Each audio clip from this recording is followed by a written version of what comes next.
Tommy Robinson has launched a scathing attack on Nigel Farage, claiming that the Reform UK leader sought to discredit him during one of the most difficult periods of his personal and public life.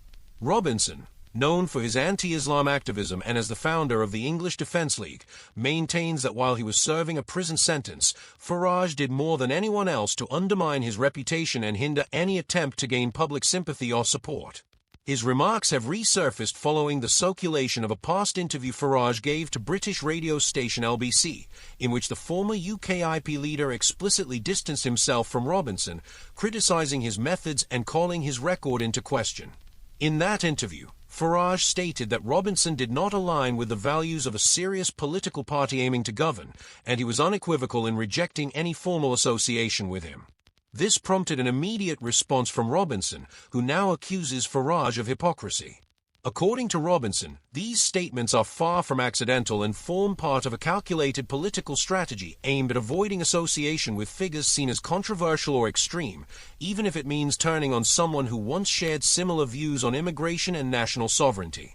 We'll break it all down for you, but before we do, don't forget to hit like and subscribe to the channel for more content. This war of words rekindles a deeper rift between two key figures of modern British populism. On one hand, Tommy Robinson represents a confrontational, grassroots brand of activism that has long faced both legal and media backlash. On the other, Nigel Farage has pursued a more institutional political path, first as the leader of UKIP and now as the face of Reform UK, always seeking influence within the democratic and parliamentary system. While both men have voiced similar concerns over national identity, immigration, and Euroscepticism, their strategies and public personas have never fully aligned, and that tension now appears to be escalating.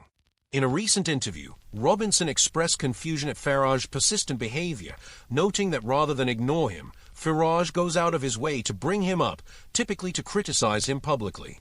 In Robinson's view, this is a classic establishment tactic: isolate and discredit those seen as a threat to the political and media status quo. Robinson stated that during his time in prison, for charges including contempt of court and document fraud, Farage not only failed to show any solidarity, but may have actively contributed to his public vilification. He added that although the two have never had a personal relationship, he suspects Farage may have bought into the mainstream media narrative, despite frequently accusing those same outlets of distortion and bias. As an example of what he calls Farage's double standards, Robinson pointed to Farage's past support for individuals with criminal records. He specifically mentioned George Cottrell, a former UKIP advisor and close associate of Farage, who was convicted in the United States in 2017 for his role in a financial fraud scheme. Cottrell served several months in a federal prison after pleading guilty to conspiracy to commit wire fraud. Despite this, Farage has continued to stand by him, describing Cottrell as part of his trusted circle. Robinson also recalled the case of Jonathan Seed, a former Conservative Party candidate who received backing from some Reform UK-aligned sectors and who was disqualified for failing to disclose a previous conviction for drink driving. In Robinson's view, these examples highlight how political forgiveness is applied selectively, and that Farage has chosen to sideline him not out of principle, but for strategic convenience. The controversy intensified after the Times published a report revisiting Cottrell's criminal past and referencing an alleged connection to a financial corruption investigation in Montenegro. In that context, Farage was recently asked whether he felt it was appropriate to include Cottrell on the general election campaign trail. Farage defended his position on two grounds: personal loyalty and Christian forgiveness.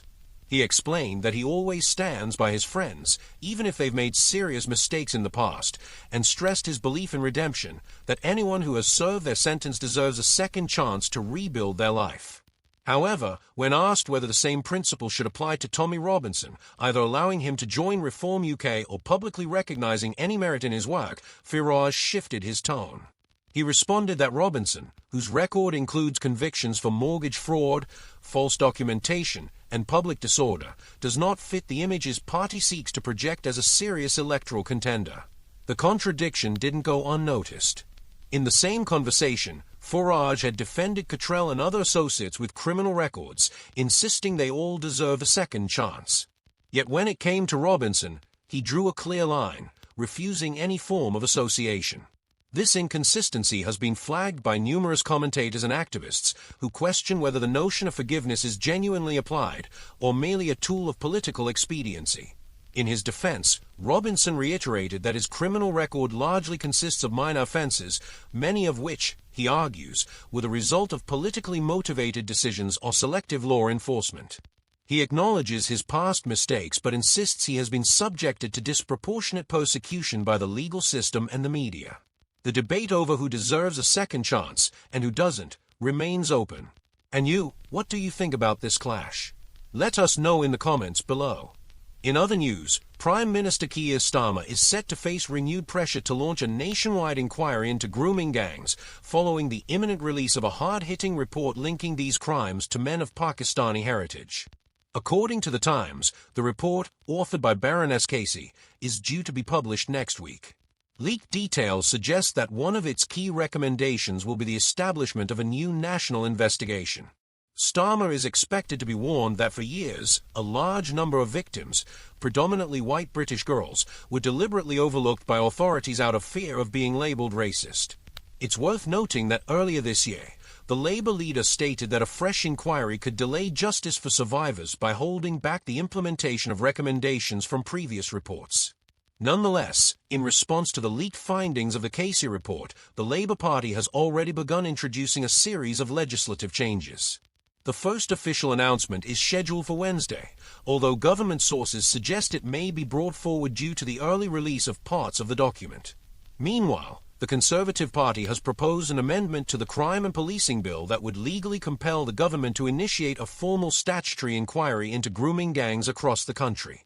Within Downing Street, there is growing concern over the potential for public unrest once the full report is released. Since 2011, official figures indicate that only around 500 convictions have been secured in relation to these offences, with no deportations carried out. The low number has drawn sharp criticism from various political and civil society groups.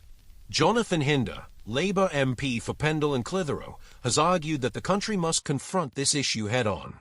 He said that a national reckoning is needed and that the idea of abuse being covered up due to cultural sensitivities is unacceptable if public confidence in law and justice is to be maintained.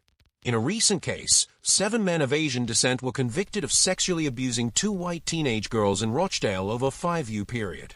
During proceedings at Manchester's Minshull Street Crown Court, it was revealed that the perpetrators preyed on the girls' vulnerability, one of whom was just 13 when the abuse began. The men subjected the victims to a prolonged campaign of manipulation, effectively turning them into sexual slaves. 3 of the convicted individuals were street vendors who had been born in Pakistan. Responding to the verdict, Shadow Minister Chris Phelps described the crimes as deeply appalling. He condemned the fact that the victims endured years of abuse and that it took 2 decades for justice to be delivered. Phelps went on to say that such offences were willfully ignored for far too long by authorities, primarily because most of the offenders were of Pakistani origin. In his statement, he accused both police forces and local councils of prioritizing racial harmony over the protection of young and vulnerable girls, allowing these crimes to continue unchecked due to institutional inaction. What are your thoughts on today's report? Let us know in the comments below.